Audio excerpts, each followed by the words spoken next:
So, a little while ago, I said that I probably wasn't going to be making any more Lost Ark content until the global release of the game, but just like last time, curiosity killed the cat. During the last closed beta, we saw the addition of Striker, which I hadn't been able to try out yet, so that's why I went back to the game during that period to try out Striker. And a few weeks ago, we got confirmation that Sorceress was going to be replacing Summoner in the starting lineup of classes available at launch for the global release. A bit of a weird move if you ask me, because Summoner was available in the beta, so it's just odd that it won't be there for the launch, but it is what it is.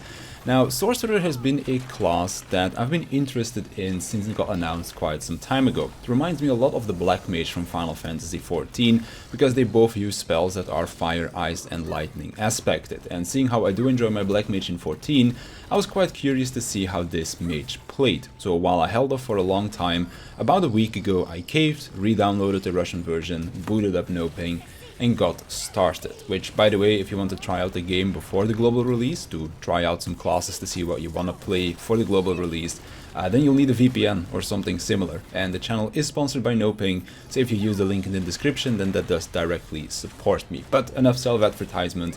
How is Sorceress? Well, a lot of fun. There are two main ways to play her, which revolve around her class engravings, Ignition and Reflux.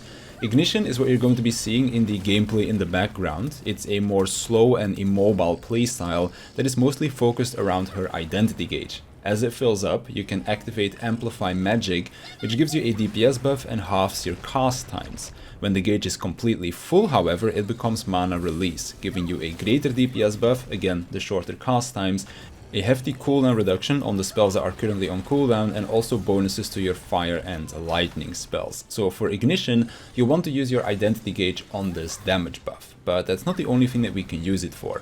We can also use it on a second ability, which is Blink, and this is an extra dash that also has super armor. But because we gain such a DPS increase from our mana release, we'll want to spend our gauge on that, and you want to try to prevent using Blink as much as possible.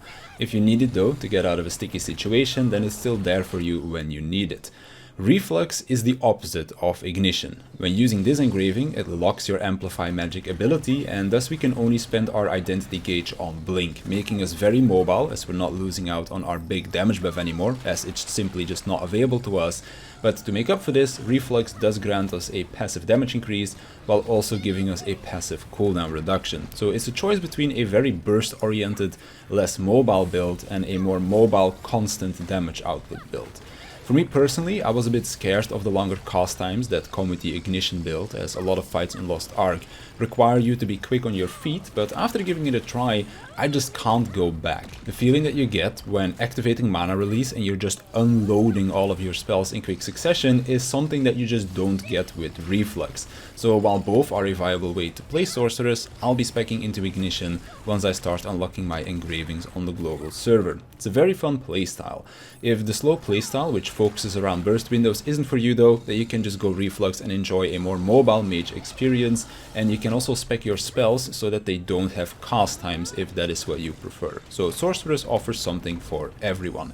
Haven't had the chance to try her out in PvP yet, but seeing how I do still have some latency connecting to the Russian server, I probably won't try PvP until the global release, as I do want to play with the least amount of lag as possible when I go into PvP. But I've seen some PvP clips and it seems quite fun in there as well. And now all that's left is to hold out for a few more weeks until our global release rolls around. Knowing myself, I'll probably spend some more time on the Russian server, because I've been having too much fun with the game these last few days.